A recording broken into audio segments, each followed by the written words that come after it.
Good evening, everybody. Are we on? Okay, fantastic. Welcome.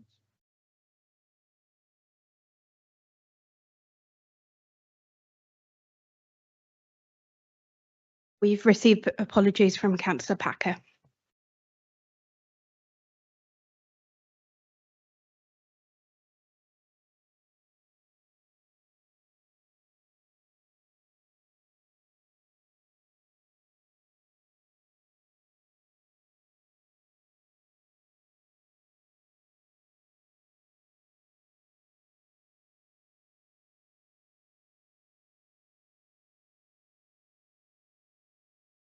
I have an interest on item 7 because I am chair of the charity, the NLR5 project, Trading as Future Projects, which is a recipient of UK SPF funding. However, as I was not involved in the decision and this is a report item, I merely just need to bring that to your attention.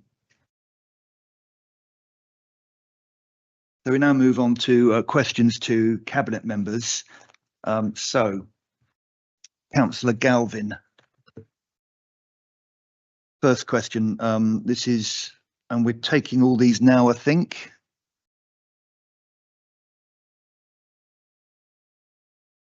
Shall I read my question?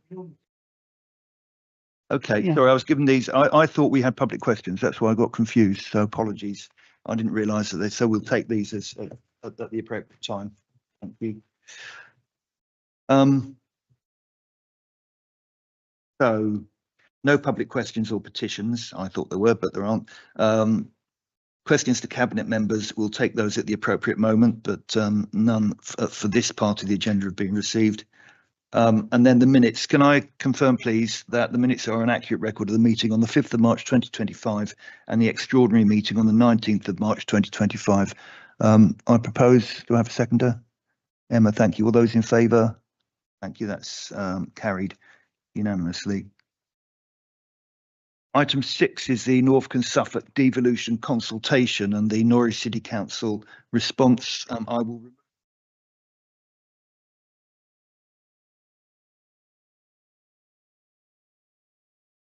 Don't know why my microphone keeps going on. Let's see. If I don't touch it at all, then it might stay on, but it just seems to be a bit sensitive. The government is consulting on establishing a mayoral combined county authority, or MCCA, across Norfolk and Suffolk. The government, Secretary of State, will determine whether this arrangement will improve social, economic and environmental well-being, deliver effective and convenient local government and reflect local identities and interests. If agreed, we'd see a mayoral election in May 2026. Norwich City Council's response to the government's consultation on the Norfolk and Suffolk devolution proposals is set out at Appendix A.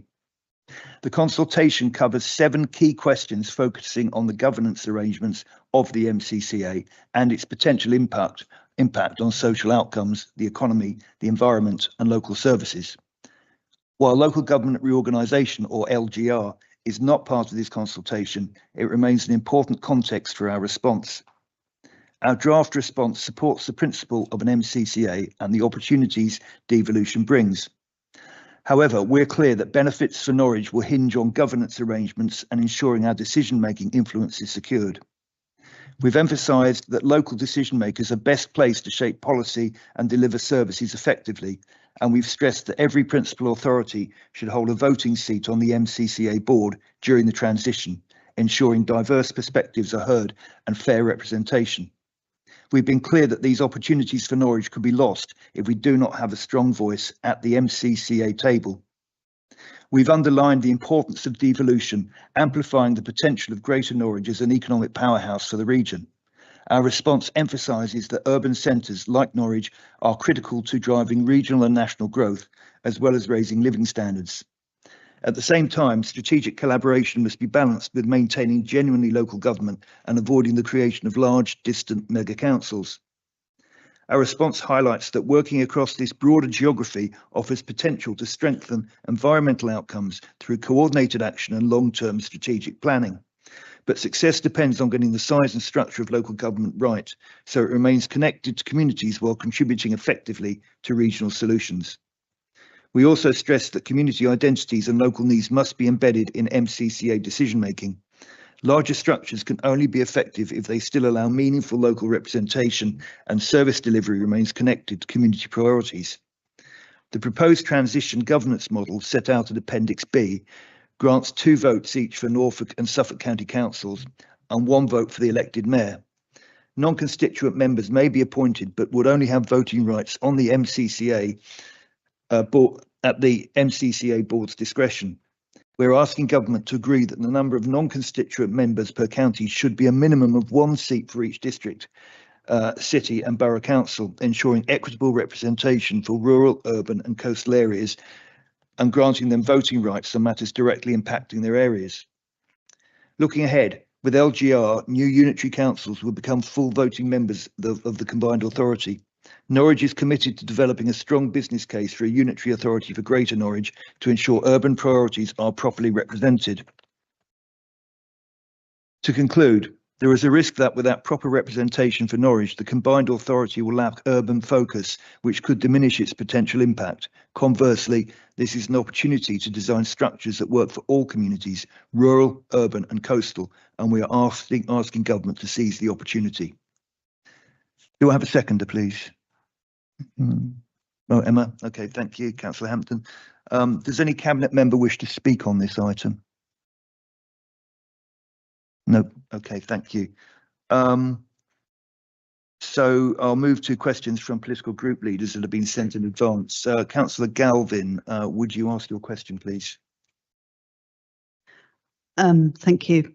We're glad that the Scrutiny Committee recommendation to add the word potential was taken and agreed on page 14 regarding the consultation response in the wording North Sea hydrocarbon transition, carbon capture, usage and storage, CCUS, hydrogen, solar energy and nuclear new build. The region is well placed to drive clean energy innovation. As assumptions are made about CCUS and nuclear, that they're somehow driving clean energy innovation, when in fact they are diverting funding away from known, proven, cheaper renewable technologies, which would be secure, enhance economy and provide a safe and clean energy future. Would Councillor Stoner agree with me that the vastly expensive and unproven technologies of carbon capture, utilisation and storage and nuclear are not the future for Norfolk's energy sector? Thank you, Councillor Galvin, for your question. I will respond. The Council acknowledges that market-ready renewable energy technologies must take primacy over evolving technologies in our response to the climate crisis. The Council actively supports the renewable sector, such as by procuring 100% renewable energy for its operations, which it has done for many years.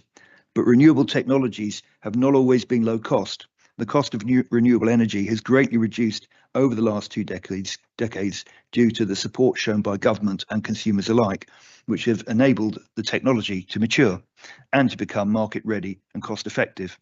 Currently, our target is to achieve net zero emissions by 2045, and in the future it's possible that we will need to actively remove emissions from the atmosphere at a rate that can't be delivered by ecosystem solutions alone. For these reasons, the Council considers it vital to keep our future technology options open. As we move into an era defined by the climate emergency, our region must be able to manage the resulting uncertainties, risks and opportunities to ensure communities remain resilient. Do you have a supplementary, please? Yes, thank you. Yeah, absolutely. The 7th carbon budget says that 10% of our carbon capture has to come from, has to be done by CCS in the future. That's CCS, that's carbon capture and storage, not carbon capture, utilisation and storage. The utilisation bit often creates more carbon. So I guess the further question is, will we reserve that capacity for areas that really need it in Norfolk, rather than spending a lot of money on doing carbon capture and utilisation that could potentially just create more carbon in the future? I think, I understand that. I think that comes down the list of priorities. So we would be looking for we would want to exhaust all other possibilities before we actually got to the stage of considering that. So I think that probably is kind of a yes. Okay, thank you. We'll now move to the vote. All those in favour? That's passed unanimously. Thank you. Item 7 is the UK Shared Prosperity Fund extension. Could I ask Councillor Giles, please, to move the report? Thank you. I'm pleased to report the City Council has been awarded just over £750,000 in UK Shared Prosperity Fund investment from the government in supporting our communities, local businesses and skills development. This investment illustrates this Labour government's commitment to investing in place, flourishing and resilient local areas and elected councillors at the closest tier of government to our residents and small businesses, having the flexibility to invest in the priorities which matter most to them. The plan of how the £655,938 revenue component will be spent is set out in Appendix D to the Cabinet report. Over the past 2 years, we have made strong progress, firstly, in enhancing the cleanliness and safety of our communities.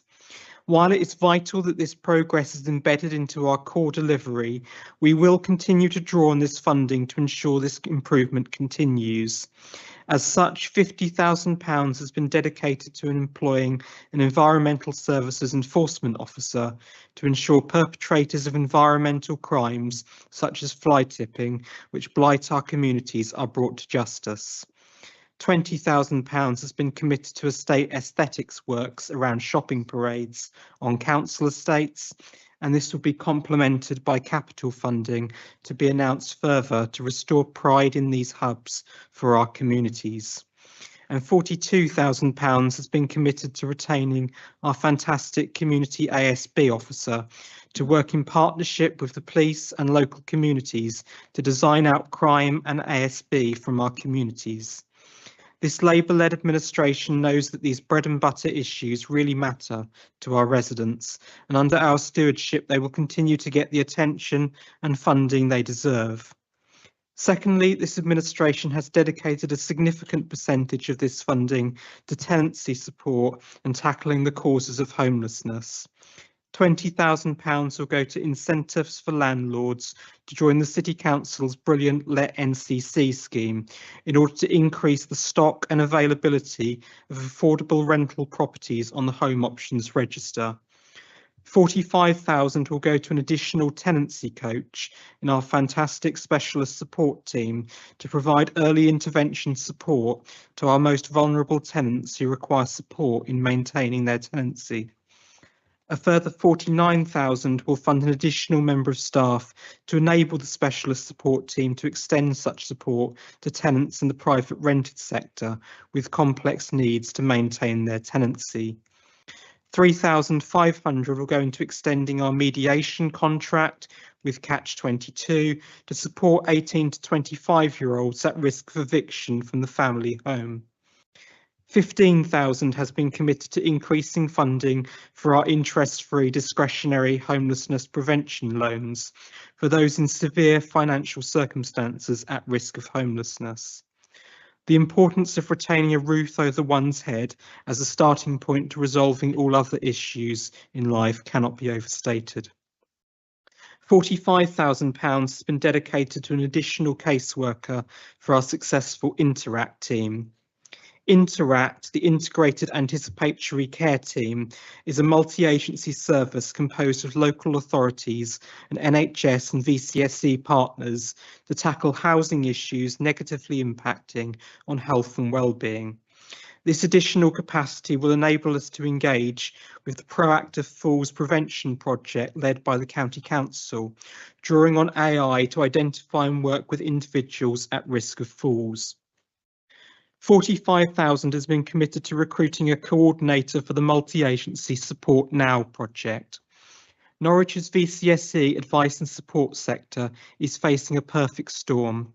Service demand is rising and costs are rising at a time when the sector is facing massive cuts in funding from the County Council. Service transformation at pace is critical if the sector is to be sustainable. This coordinator post will support agencies' shared commitment to achieve this transformation by working across statutory, health and VCSE partners to establish a proof of concept of a three-tiered model of advice and support based on intervention by the right partner or partners at the earliest possible opportunity to drive efficiency and prevent issues reaching crisis point and requiring complex interventions. I'm actively working with other grant-making bodies to add capacity to this project. The Labour government have made clear that fundamental to their mission of building an NHS fit for the future are the key pillars of moving from sickness to prevention and from hospital to community. An NHS designed in 1948 to treat and cure infectious diseases needs to adapt, while retaining its free at the point of use single payer model, to a country in 2025 where the primary threat to the NHS's sustainability comes from an ageing population living with long-term chronic illnesses. This Labour-led council stands ready and willing to engage with this mission by continuing to invest in combating the socio-economic determinants of ill health, supporting individuals with adaptations to remain in their homes for longer, and supporting our VCSE advice and support sector to reduce pressure on hospitals and care home settings. I hope that efficiencies generated from the abolition of NHS England and the slimming down of ICB tiers of management will be reinvested in these preventative services at place. Refocusing back to the plan for investment, this Labour-led administration is committed to supporting this Labour government's mission to kickstart economic growth. As such, we have dedicated 60,000 to Mentor to continue their work supporting individuals with advice in starting up small businesses. While previously we have funded Mentor indirectly through partial subcontracting by the County Council's Economic Development Team, we will now be funding Mentor directly over the next year. They have to date provided 74 potential entrepreneurs with startup support against a target set in 2022 of 30. Mentor's support includes assistance with business planning, marketing, finance and navigating legal requirements. And this funding will enable them to continue this work for Norwich's small businesses. £15,000 of this funding will be devoted to Mentor working in partnership with FUE's CIC to provide specialist support to the social enterprise sector. Labour appreciates that small businesses are the lifeblood of our communities and high streets, and local government will work in partnership with Whitehall to make Britain the best place to start up and scale up small businesses. Last but certainly not least, this Labour Council will support the government's mission to break down the barriers to opportunity and get Britain working. That is why we are investing £30,000 in business in the community to enable them to continue their Great Business Encounters in Schools programme in Earlham, a key reducing inequality target area, RETA, which has been funded to date by the Norwich Health and Wellbeing Partnership. Through working with schools and key anchor employers, BITC are making substantial progress at bridging the gap between education and business, with such measures as guaranteed work experience placements for young people in Earlham whose families lack the social and professional networks to otherwise secure them. This important programme has strong potential to boost the life chances of our children and young people and create a workforce of the future for Norwich with the skills set to meet employers' needs. We are also continuing to fund Future Projects Brighter Futures Skills Programme with £162,750 in investment. Future Projects takes a holistic wraparound approach to combat the structural barriers individuals are facing to secure employment. Over the past year, Futures have exceeded their targets on people supported to participate in education and people supported into employment, and we are pleased to support them with continuing their work. Future's innovative approach to employment support, supporting individuals into good employment, matching their skills, experience and ambitions, is in contrast to what has often been arbitrary and unduly stressful any job culture unsuccessfully taken by the DWP over the past 15 years. I would like to finish by thanking Emma Penfold for her work managing the UK SPF programme over the past 3 years. I would like to thank Cabinet colleagues and officers from across the Council and partner organisations for their support in producing this programme set out today. I would also like to thank all the staff and partner organisations that have contributed to making the delivery of the 2022 to 2025 investment plan a success. I appreciate difficult choices on prioritisation of funding have meant not all existing work streams could be continued, but this in no way reflects on their valuable contribution over the past 3 years. As this programme comes to an end, work will continue to evaluate its success. Many thanks, and I hope colleagues are happy to support the recommendation to note an exciting and innovative programme of investment in Norwich over the next 12 months. Thank you. Thank you, Councillor Giles. Do I have a seconder, please? Okay, I saw Councillor Kidman first. Does any Cabinet member wish to speak on this item, please? Yeah, okay, fine. I'll move on then to questions from political group leaders that have been sent in advance. Councillor Galvin, would you like please to ask your question? Thank you very much, and thank you, Adam. It's really good to see all this funding going to local groups, especially at such a granular level. So thanks too to the officers for subsequently providing the amounts given out. So I've seen those as well. They weren't in the papers published, but you can see if you look at them. I'll just add that really is granular. It goes out across everywhere. I wanted to check that one hadn't got a big lump of money and others not, because transparency is very important in that area, and we as a council are seemingly not in compliance with the transparency code and haven't been publishing details of all grants as we should have, I think, since 2019, and officers have been alerted to this and are aware of the risks. How can the public be assured that the money is being distributed in line with best practice in terms of value for money, community impact, and avoiding conflicts of interests in a small city like ours? And what ongoing evaluation is being done on the impacts? You mentioned that, but perhaps a bit more on that. Thank you. Firstly, in relation to the transparency code, transparency is of course critical.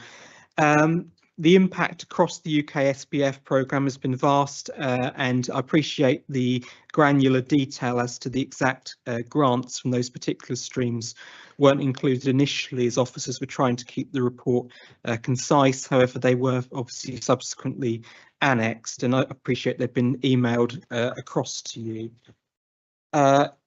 In terms of the website, they are actually published on the website and have been for all years. I couldn't find the link personally. I have now got it and can send it on.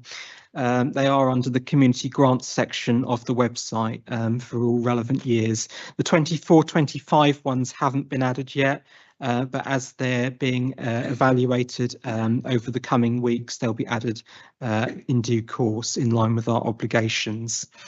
In terms of the important issue of the grants and their impact, as I've said, the impact has been substantial, fostering stronger community ties, promoting environmental stewardship and enhancing local spaces.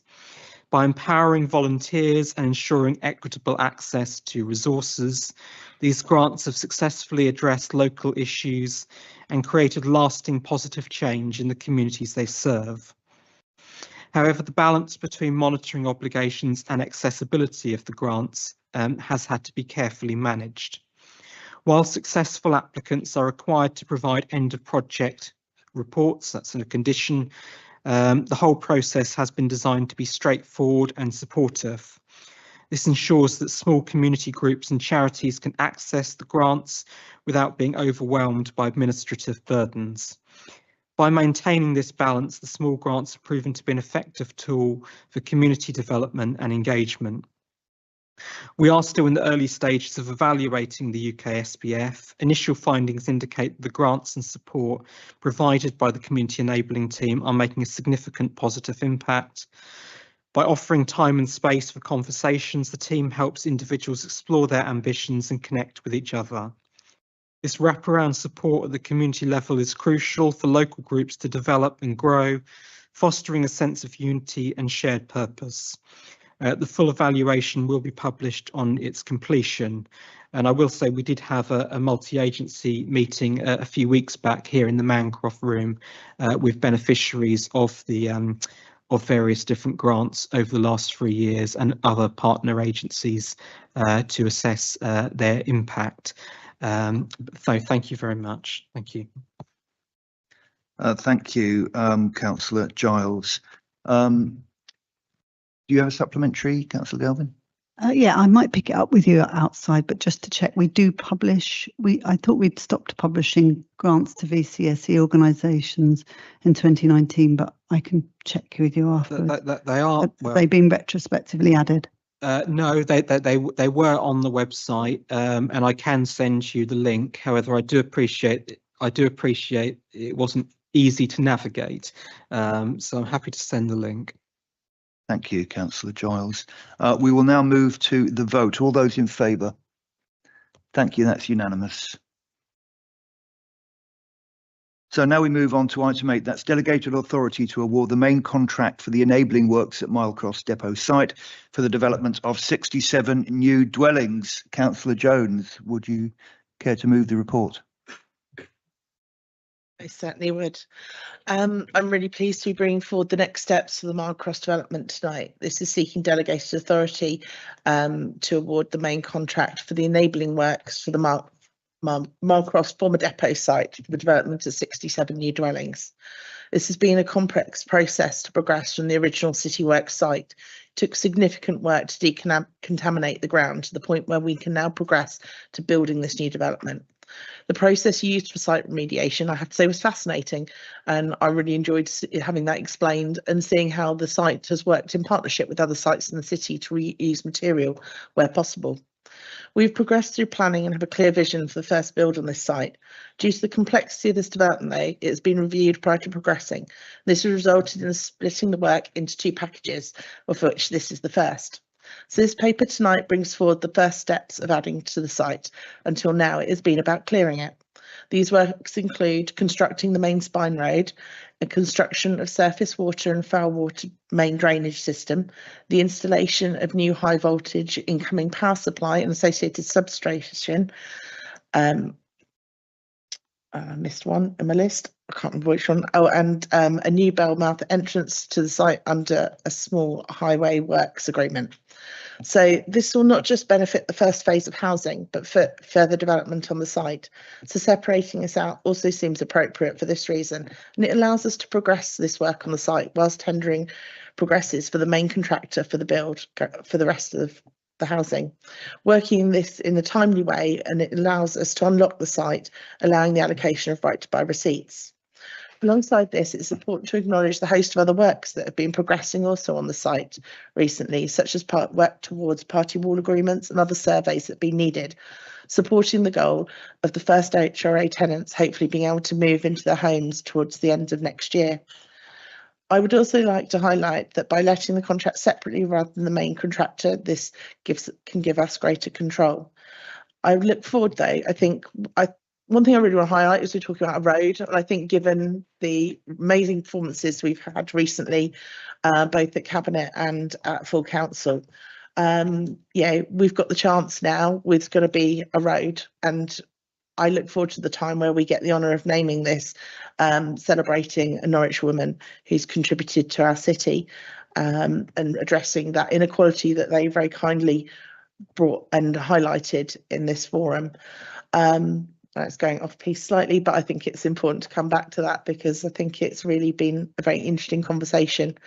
Going back to the paper, we should have the tender results imminently, but this delegated authority allows us to progress as soon as that is in place. So I would hope that all my colleagues could support this tonight. Thank you. Councillor Jones, thank you very much.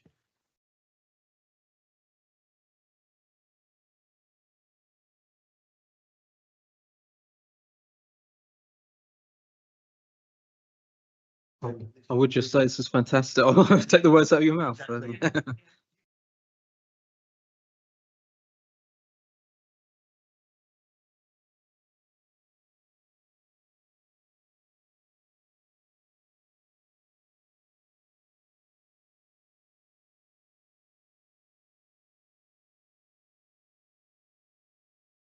Thank you. Yeah, and it's good to see. Glad to see progress. £1 million was awarded by the government in 2018 to unlock the site, and it's been closed since 2017. And how can the public be assured that everything possible is being done to speed up the development of this site when it's been sitting empty for 8 years? And they could rightly ask what the delays are. And when does Councillor Jones expect to see the houses built and the keys handed over? Thank you for your question. As I think I'd like to highlight though, that was £1 million. This is a significant development and very complex. And I think to break that down, we need to acknowledge that between 2018 and 2020, works was undertaken to remove the light industrial buildings. Then from 2020 to 2021, the housing delivery team commenced technical studies to understand the condition of the site. And as I've already mentioned, the significant amount of work that was involved in that. A planning application was then completed in 2020 to 2021 for site remediation, as it was established that the ground conditions were extremely complex. I think if anyone who's seen the charts that went alongside that, there was some fascinating diagrams and pictures that illustrated quite the complexity of that. In 2022, a contract was awarded for the groundwork to be remediated, which was completed in 2023. During this period, a planning application was compiled for phase 1, the main development works, and submitted in February 2024. Due to the site's complexities and to mitigate risk, the council undertook a design review to ensure that the proposed scheme was fit for purpose. Subsequently, a planning decision notice was issued in November 2024. During this time, tender documentation was compiled ready for issuing to commence works at the earliest opportunity following planning determination. To speed up a commencement on site, it's been decided to break the contract into 2 elements. 1, which we've discussed tonight, the enabling works package, and 2, the main contract works. The housing delivery team worked closely with the planning officer to ensure the wording of the planning conditions did not hinder the commencement of works within the enabling package to be undertaken to ensure works can begin. The required information to discharge the affected pre-commencement conditions has already been submitted to planning. The housing delivery team has been proactive in undertaking other works that have been able to commence, such as decanting of the garages at Vale Green, party wall surveys, asbestos surveys, security fencing, consultations and assessments with the utility providers, ensuring once the tender evaluation for the contract award is concluded, an immediate start on site can be made. Subject to approval, and the enabling works will commence and be completed in 2025. The tender documentation has been produced for the main contract works. Once a route to market has been agreed, which is currently being determined, the tender will be released with the aim toward contract within Q2 of this financial year. This will see a start on site during Q3 of 2025, with the first sectional completion of houses being handed over to the HRA by December 2026. I'd just also like to add that I think it's really important that we build on sites like the Marcross Depot site, sites that could easily be written off because of complexity, the time it takes and cost, but we haven't. We've kept working through this. Yes, it takes time, but actually I would far rather we took the time to use a site like that than built on a greenfield site. Yeah. So to me, that time is worth it to ensure we're building on those kind of sites, and I will stand by that. Thank you. Thank you, Councillor Jones. Councillor Galvin, would you ask your supplementary, please? Yeah, absolutely. As a council, we really do need to unlock sites like that, but it's taken so long to do so. It really doesn't really look as if there's enough dedicated resource to unlock it in short order. How many people have been working on it over the time to do that, dedicated to it? I think for anyone who was here for Budget Cabinet and Budget Council will know there is one pot of HRA money, and we have to balance that between our existing tenants and our new tenants. And I take my duty towards the existing tenants just as seriously. Yes, I want to spend money on building, and if I could have limitless staff and limitless money to unlock sites, I would. But alongside a stock condition survey of an ageing stock, I will keep that balance. So yes, we have a strong team and a really productive team that work on this. I would not want to give you exact numbers because people work across different areas, but we cannot put all the HRA resource into building new build. That would be really that would be letting down our existing tenants. So we've got to keep that balance. The more money we get into the HRA, that's a win, and we will invest that, and we will continue to take every opportunity to unlock sites.